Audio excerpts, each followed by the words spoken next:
Zakia. Thank you, Yves. And just back to the autumn school and open, I felt, I don't know how you feel, but I felt somewhat stupid, I have to say, because I was listening to kind of people that had been working with deliberative democracy, like Jane Suter and company for years and years and years and years, and I was like, every other word I was kind of under the table, I was trying to Google them. It's like, so what does randomly actually mean? Because it's not my language. And so it's just that sometimes, at least for us, it's been a rather steep kind of mountain to climb, also because in a Danish context, there's a rather poor deliberative tradition. So we have not had that many to lean on. And every time we try to lean on stuff from the UK or from Canada, Australia, it's in English. I mean, just the translation to our own language is actually a bit, what is actually an evidence team? What's the difference between the steering committee and a steward committee? And what is a convener? And all these different metaphors. And I mean, it would be very helpful, Jane and company, if you were kind of straight in being using the same words from country to country, but you don't. So it's like also a battle whether you ask Peter MacLeod for one definition, you get a different from Yves. And so just to say, if you feel somewhat a bit like dizzy, then I completely get the feeling. We've been there and we're still there very often. So I'm from We Do Democracy as well as Senior, and we're a Copenhagen-based organization. We're a private company, even though our purpose is societal and some would say almost philanthropic. It's still a company. We earn our living from selling what we do and getting paid for it. So also just to say it is possible to do this also without being a philanthropist with a lot of money, and you can actually do this also just as someone making a living from this field. So I've promised Yves to give a very, very short, we already had a few things on that on Lynetteholm yesterday, but just a few notes on the Lynetteholm case, and then driving from that, I have tried to kind of contextualize a few of the facilitation dilemmas that kind of goes from that kind of polarized, complicated assembly work. And then I have some stuff on facilitation, and I was listening to you guys yesterday. I was thinking, what is actually relevant to you? Because I don't really know you. So I'm just gonna do a quick kind of I'm gonna ask you a few questions to just see where you are, and then I can kind of turn up the volume button or down, on different aspects of what I've prepared. So and this is very important, that this is not this is not a beauty contest. This is a curriculum thing. I just try to see where you are. So how many of you have participated, either observing or being in a room where something like deliberation happened? Who has been in the room? I want the hands high. Good. How many of you have been facilitating a workshop? That's a lot. Good. How many of you have been designing a workshop? Running the program? Good. How many of you have been designing something with deliberation? Assembly work? Quite a lot too. Great. Because I kind of think that when you start working with this field, it's easy to think this is a whole new academy of deliberation, and scholars like Yves also like to make it sound very different from the rest of the things we do, but it's not that different. I mean, there's tons of things that are different. I mean, lots of things on legitimacy and arm's length distance and lots of technicalities that are different, but the core of the group process is something you know. It's about getting people into a room, make them feel comfortable, make them work together, create a serious but lighthearted atmosphere where it's possible to wear sneakers and make mistakes and ask questions. And so kind of the group thing of this is something where if you've been working with facilitation or working with as a social worker or as a teacher or as a project manager or change manager, then you have stuff in your backpack that you can use when you step into this. And I've been watching this field, deliberative field, for 10 years and really actively working in the field for 5. And the first 5 years where I was only watching it and reading and kind of thinking how I could bring it to Denmark, I was very much reading kind of stuff that was very research-based, very bright academic stuff on deliberation, which is good. Do read that, please. It's on your coffee table or whatever stuff. Read that stuff. But it's very important to say that the scholar part of this is not necessarily helping you in the practical side of this. So make sure you also learn from practitioners. Make sure you watch and ask and listen and call someone. And when we did our first assembly, I had Peter McLeod from Canada, who's a friend of mine. I was on daily call with him. He was like, oh, I have to do this, then now what? You know, even on our first assembly weekend, I was like calling him like lunch break. Our program didn't work, then what to do now? So just to have someone that you can actually lean on when you start working with it on a very, very, very practical, detailed, daily life level, kind of like, what material do I need to pack, and how does a room look, and that live stream thing, when to shut it off, and stuff like that. So the facilitation is also kind of getting into the room and making this go from kind of a palace, a drawing of a palace, and something that's actually working. So, just a few things. We are Copenhagen-based. We are 10 people. He makes it sound like we're 100, and sometimes it feels like we should be. We are reflected and evidence-based, but we're very much practitioners. We're not researchers. We're not scholars. We've been in this field really actively for 4 years. And we are, I was trying to count yesterday, Senior, but I think it's 13, 14 assemblies at the moment. We either have been facilitating or are preparing for facilitation next year. So, yeah.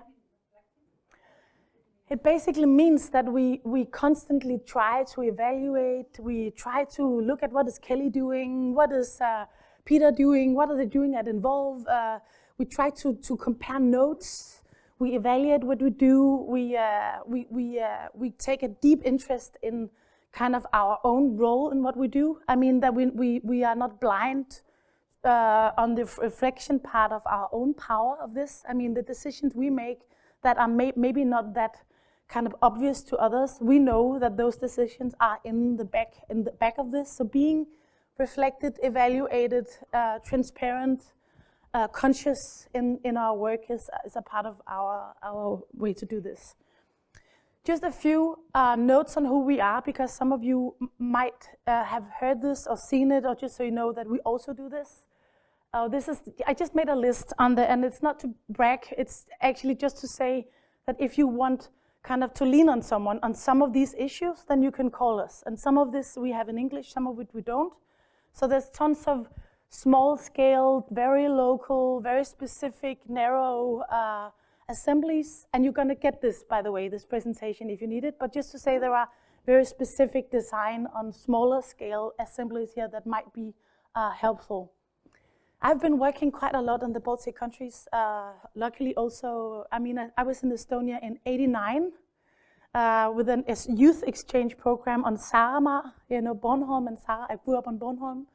And I kind of have been here enough to know that some of the things that work in Denmark often also work in Estonia. So there might be some possibilities of transferring parts of what we've done in a Danish context to at least Estonia, I think. Correct me if I'm wrong. So just to say that we are in Copenhagen, and we bought this 400 square meters old shit place, a mechanical repair shop that looked really bad 4 years ago, and it's still kind of, if you ask Senior, it still looks kind of bad. But I think it starts looking good. But it's a meeting place and an innovation center for participatory democracy, where 12 organizations are hosted and more than 30,000 participants and guests throughout 22, approximately, and tons of different kind of democracy sector activities. Some of them very, very daily life, everyday activism, and some of it very system-based democracy development. So if ever in Copenhagen, please grab us, come by, see the place, and have a deeper chat on some of these things. This is also one of the things we do. Tele and Mayo has been trained as democracy fitness trainers, but that's a whole different story. So, Lynetteholm, how many of you have been to Copenhagen? Oh, that was a lot. See, I'm trying to tell Yves that Copenhagen is the heart of the Nordic region, but he doesn't get it. No. Yeah. It's just trying to move the deliberative terrain a little out of Central Europe, but I'm struggling with it. So Copenhagen, let me see what you, so this is the old inner part of Copenhagen, the medieval city center. Some of you have probably seen the Little Mermaid, maybe, the awful little statue. It's somewhere out here. So this is the old inner harbor, and this is the here is the old naval island where they had the naval facilities, and this is is a possible Lynetteholm project. So as you can see, it's not just a little sweetie, you know, it's a huge thing that's going to completely change the infrastructure, the biological design of the sea around Copenhagen, and not just for Copenhagen and Denmark, but also for Sweden, and sorry to say, possibly also for the Baltic countries, because it's changing the seawater balance in the Baltic Sea. I'm not proud of that part of it, but my father is a biologist, and I grew up as a really kind of environmental family, so I'm trying not to talk to my father about this project.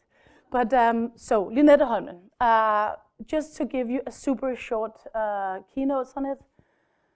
It's the commissioning part is the public city developer called By og Havn, which means city and harbor, and it's owned 95% by the municipality and 5% by the government. So it's like really public owned, but it's driven and also measured on commercial standards. They have to earn money, and the budget have to be in balance, and they have to prove the kind of financial outcome of what they do. So they are publicly owned, but driven like a private company.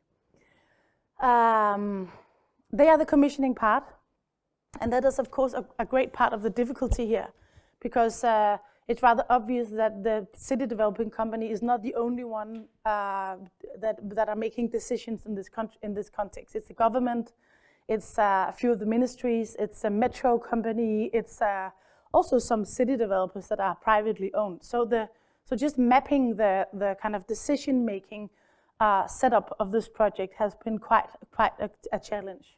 So what we do here is we have been, this Lynetteholm was 5 years ago. At that time, was it 5 years ago or was it more, maybe 6? The prime minister at that time, who was liberal, and at that time Lord Mayor of Copenhagen, who is a social democrat, they made a bargain. So they met, I imagine they met like for a beer, and they're like, okay, I'm gonna build this island, okay, then you get a metro. So they made a deal on the development of Copenhagen, and none of them engaged their own political parties, none of them engaged the governments, none of them engaged the city councils, none of them basically engaged anyone. They made this agreement, and then they announced it. Does any one of you know that old fun, you know, that the kind of harsh steering model called the dad model? Do you know that? I really like it. But just slight feminism here, but no, sorry. But the dad model is the decide, announce, defend model. And this is a pure dad model thing. So and you would say that lots of the deliberative work is moving away from the dad modeling towards a steering model where you would say, that might be an idea. Let's have a conversation with someone about it. Let's co-decide. Let's co-announce. Let's co-defend. Let's change it a bit. You know, the more kind of organic, agile, involved leadership model is definitely not what has been happening here. And at least my eyes on this is that 10 years ago, and maybe even 5 years ago, I think what you could actually survive doing this in Copenhagen. It would be like, okay, that might be a kind of cool idea, and that's really leadership, political leadership. But I think the atmosphere in the broader public context, not just with kind of regular citizens, whoever is actually a regular citizen, I kind of hate that expression. I'm also a regular citizen. So all of us, is that we don't really want that any longer. It's like that feeling that someone is just deciding on something that's going to be very, very important for my city, not just today, not just tomorrow, but 50 and 100 years from now. someone should have asked me, what is actually my opinion on this? So even no matter actually what your views are on this project, there's a kind of a fight on that, hey, hello, this is also my city. So this project was therefore designed in different stages, and lots of the decisions are being made. And then we started, 4 years ago, we started pushing for an assembly on this, because we said this is a big, much too big project to just to let two old alpha male to do that decision on their own. And then 2 years ago, we managed to persuade this Byhavn company that we were actually going to do it. But the problem was, at that time, they had already been deciding things, and they had also been kind of building a very polarized Copenhagen conversation on this, where people has become really aggressive on it, for many really obvious reasons. So our balance here has been, should we do this? Are we going to democracy wash a really poor decision? If we don't do it, is anyone at all going to do anything if we don't do this? Is there a chance we can maybe affect and qualify the decision, or even maybe stop it? How can we do that and still be kind of a transparent, reliable democracy organizer? So it's been really heavy for us, this to also handle it as people, as private people also. How can we do this? I mean, I've stopped mentioning this at dinner parties, because otherwise all evening will be harassing on this. So the design until now is a stratified lottery. It's two-staged. We invite 10,000. We have already been inviting. What? Yeah. Just to let you know that the overall Lynetteholm project is already decided by a big majority, both in Parliament and in the municipal government. Yeah. So while the public has a lot of hardcore debate, there's actually The politicians agree. a strong majority. Yeah. Yeah, exactly. So the Parliament basically voted for the law that would give the municipality the permission to start building this. But what hasn't been decided is what to build, what to do with the island, and it has not been decided what to do with the environmental investigation report on this that has just come out. So there's still kind of, maybe not a super clear, but there's still a window on what to do with this. You could say, like when you do a climate assembly, there's tons of stuff that has already been decided, but you can change laws. I mean, it's not more set in stone that you could actually go back and redo some of the decisions on this. It's not on the table whether to fill it at all or not. Explicitly in the commissioning part, we have been given no, but it will be on the table. Because you cannot ask a group of citizens, is this a good idea or no, a yes or no? Then they will come back with, then please shut the fuck down if they don't like it. But I'm not sure that's where it's going to end, to be honest. So, stratified lottery, two-stage. We've been sending out invitation on this e-box, this digital citizen platform. The criteria are gender, age, postal codes, and level of education. 75% has been invited from the municipality of Copenhagen, 25% from the neighbor, from the suburban municipalities that surround Copenhagen, like the part of the greater Copenhagen, because they will be deeply affected by this too. We're gonna do a two-staged, two-phased assembly, with two separate, like closed assemblies, and then opening up a new one to basically give place to evaluate the decision in the first one, and then open up for the working on the future and the second. We use all the OECD standards: full transparency, full documentation, observation, expert group, advisory board, observers, spokesperson that will be media trained, like the full-scaled kind of. This is more.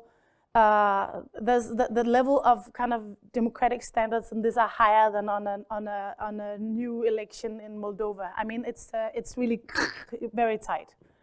So the context is very polarized, very political, high level of complexity, and a lot of conflict. And at the same time, also really a question of an assembly that is not. You once gave me that expression, Eve. You said, "Don't make koala bear assemblies. Don't make assemblies where it's like cuddly, sweet recommendations. You want stuff that's actually important." This is really not a koala bear. This is a really important thing for the future of Copenhagen. This is the single most if this is going to be built, it will be the single most affecting thing for our economy in Copenhagen for the next 100 years. It will be the largest infrastructure project. So it will be extremely affecting on kind of all levels, on employment, on sustainability, on the population. The plan is that they want to build 35,000 houses there, homes on the island, apart from the rest of it. So it's really big. So oh, that looks really strange, coming from my computer to, but wow. Okay, that's nothing to do about it. So the facilitation of this is just pictures of parts of the kind of resistance on it. Lots of demonstrations, lots of campaigning, lots of. This is the technical environmental mayor. She got elected for the municipal elections by being against it, and now she's the organization that have to run it. So that's great fun. So there's lots of problem with the timing. There's lots of problem with the elephant in the room. How can we say, yes, there's a great resistance on this, but still we have to talk about this? How to be transparent on the data of this project, but not drowning them in papers, not drowning them in knowledge. So it means that they're just going to spend all their time trying to read up on the paperwork on this, but have spent time on their own thinking. Tons of things in this that is a more embedded cultural change, a new way of city leadership. And then how can we build attention around this project? How can we make sure that people know what's happening and want to sign up for it without basically feeding the fire? Because when we start doing stuff on social media, we're getting hit hard. So we can't really communicate. So how to communicate without being, harassed? So that's parts of our facilitation dilemmas in a project like this. You can see this afterwards, but just to say, we haven't before tried to work with a two-staged assembly, which is also a more specific design. There's going to be one separate question for stage 1 and another question for step 2, and there's going to be decision making in between that will probably change the focus of stage 2. You don't want to see this. I just want to say that there is a mandate, that even though they are a publicly owned city developer, they still signed a mandate. So we've been trying to follow the standards of citizen assemblies in different contexts. So just gonna skip this. So the last I still have, yeah? But no, we're not that. We have tons of time. Still have some time for this. So what I wanted to say is, this is the setting. And if you have questions on that, please ask me too. I mean, I'm more than willing to answer that. So when I listen to you, Kelly, and by the way, we have been kind of just stealing whatever we could steal from Scotland Assembly, because they've been doing such a great work. So when I listen to that, I also kind of think, I guess some of you think, oh my God, that's a bit overwhelming, and where to start and how to go from that to where I am right now. And some of this is, and then some of this is, if you add on the polarized situation of the Lynetteholm case, is also adding kind of a very high level of conflict already before you enter the room. So how to kind of design for that, how to prepare for handling that. And lots of the solutions is not actually process facilitation, it's in the preparation, it's in the stakeholder handling, it's the mandating, it's the expert selection, it's all that kind of setting around the assembly that's actually solving the largest and the deepest of the problems in a case like this. We're gonna have the first assembly meeting in the Lynetteholm case in a month, and we have rooms for observers, and of course, not just for this, but for everything we do, please come join us, watch it if you want to. We will have someone busy student council translation, but there will be a chance to have a translation if you wanna participate. So feel free if that is of your interest. So this is I would say, when we start designing stuff and therefore also facilitating stuff like assemblies, there are some key dimensions that are always there that we work on, whether we do this or we work on something else. And I just wanted to show it to you because in a way it's actually extremely simple. It's about who's in the room. There's a difference between running an assembly with 24 people and 99. It makes quite a big difference. Do they know each other? Do they speak the same language? Are they from the same region? What is the age difference? Are they already, before they enter the room, conflicts, or is it a low conflict assembly? So just pay an interest to the people who's actually in the room. Where do they come from? Do they know the method already? Do they feel anxious, or are they, super curious? So, because we always call all citizens before they enter an assembly, so we know them. I mean, Senia has been talking to half of the people of the citizens in the assembly we run on sustainable consumption, so we know them. We know why they find this interesting, and some of them have an anxiety and want to bring their dog, and have problem with babysitting, and they're people, So actually pay an interest to the people that will enter the room. Then there's something around where do you want to be? I mean, this room is nice, but it's actually a bit too small. I mean, you would like round tables are better because then you can see everyone. You want space where you can put stuff on the wall.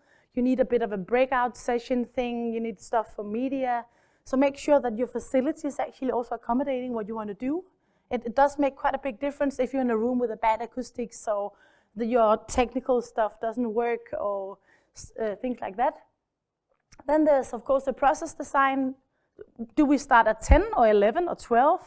If people travel from the other part of the country, when can they be here? If they have been traveling for 3 hours, should they have breakfast? So kind of what's also just the route plan of the day you're gonna design? Make it good, make sure there's enough breaks. Is there fresh air and interventions and interaction? And then lots of methods around. If we want to, for example, produce a proposal, then what would be the process methods that would help us actually produce a proposal? So make sure that your purpose and your program design is actually that you basically have what you need.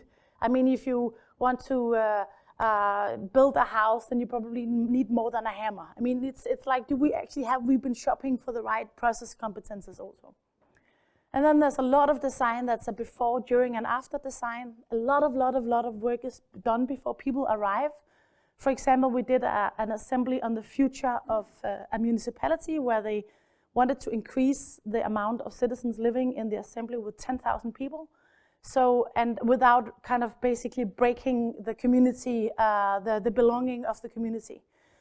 So we asked them to, before they came, to take pictures of the parts of the village they lived in or the community they were a part of that they really wanted to take with them into a future. So they came with pictures of playgrounds and community meetings and coffee shops and pedestrian streets and whatever that was a kind of a part of this is what we're not going to throw out wall, and try to kind of bring that into the future we were working in. So preparing things before people arrive is also a very important part of onboarding. Lots of during, of course, good facilitation, and then there's just as much after work.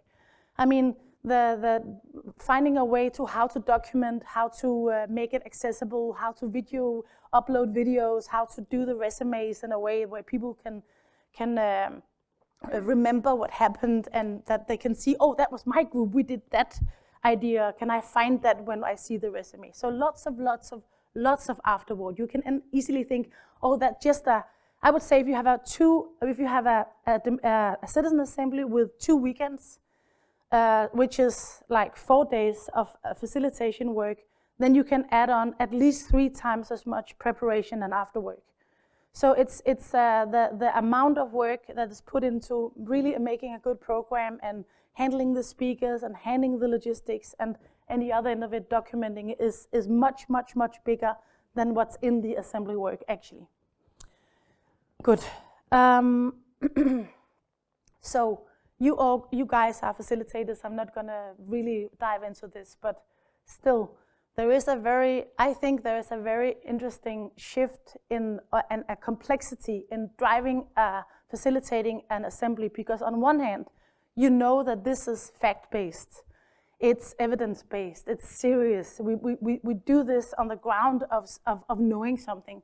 And at the same time, you very much want the everyday expertise in the room. You want someone to feel appreciated and invited and clever, and you want them to see, your face, that when you nod, when they say something, so they're gonna be encouraged to say more. So the balancing of creating a really very inclusive and inviting room for a broad majority of people. I mean, like you said, Kelly, there was people in the room that had never been on the internet. I had people in my room that had never participated in a meeting. So not ever participating in a meeting. So how does a meeting look? What is a table facilitator? What is that paper looking there? Where can I put my coffee? So it's just the infrastructure of group work is sometimes something. So you really have to train your facilitator mindship, which is kind of the group is who the group are. We accept where they come from, and we make sure that everyone can be equally participating, no matter where they come from.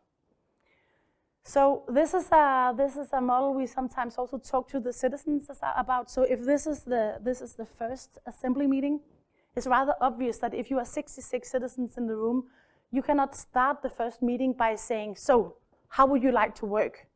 I mean, some of them have never been to a meeting. You can't really do the program planning or the expert briefing on the fly. You have to, before they enter the room, you have been preparing something.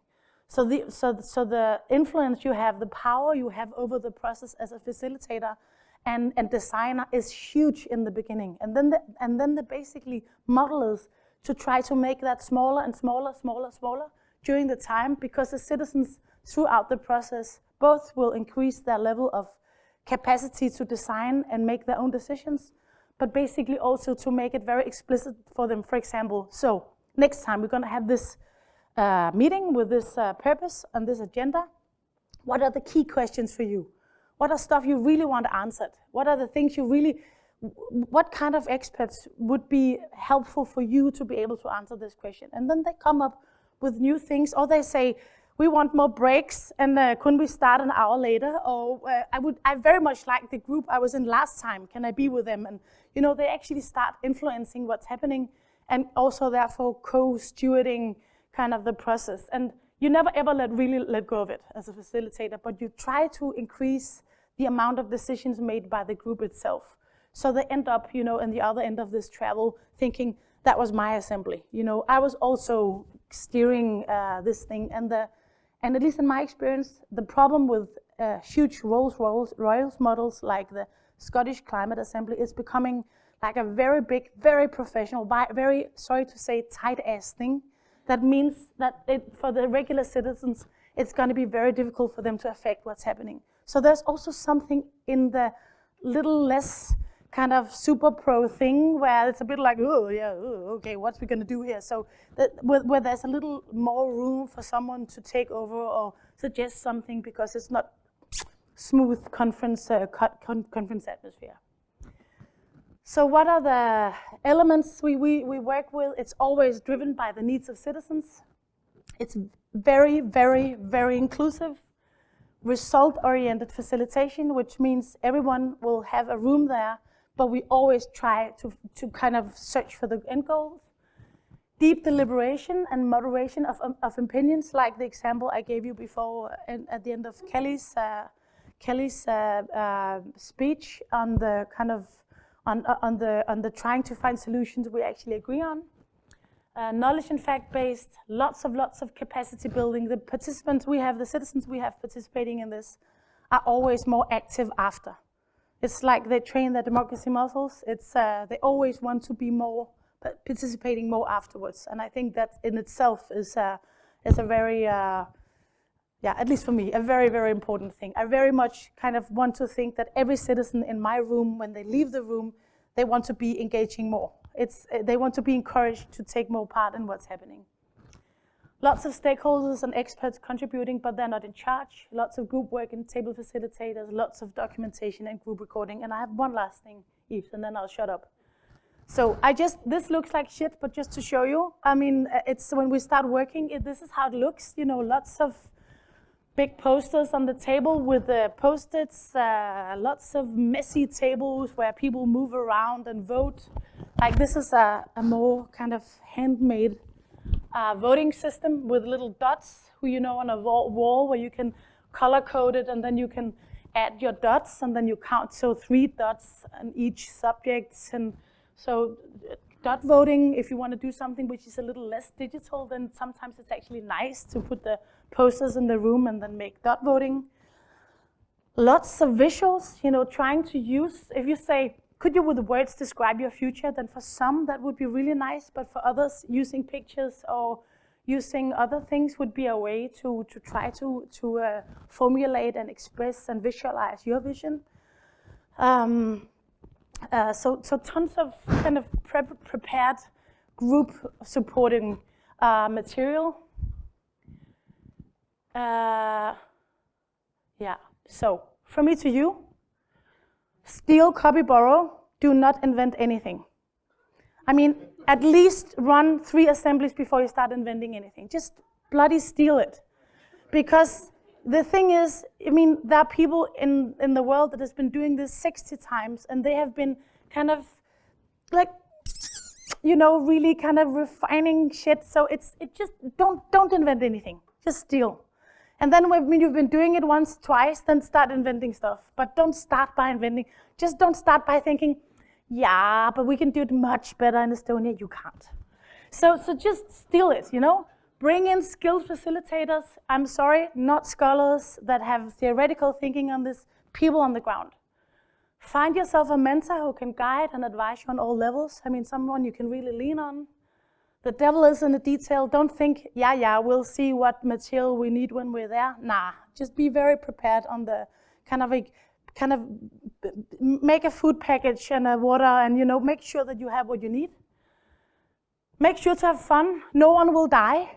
I mean, it's good to have a laugh, and it's good to say, "Oops, I'm the one who did a mistake here." And so make sure it's a room where we test and try and learn and speak. And if you as a facilitator is completely like, then there's no room for anyone else to make any mistakes. So make sure you laugh. And when Signe and I are, for example, right now we are facilitating together, lots of it is about teasing each other. And Signe is constantly harassing me because I'm not on time. And so it's a part of also making, this is also a room where we can be together. Make it look, smell, feel good. Atmosphere is king. Make sure you feel welcome. It's all about people. It's all about people. All about people. If you ever have any kind of doubt, it's all about people. Really, fuck plans. It's all about people. Don't waste your time. Don't waste their time. Kill your darlings, but don't ever, ever let go of the process. Make sure you are the one guiding it. But if you are along the way see this is not going to work for this group, throw it out. So that was it.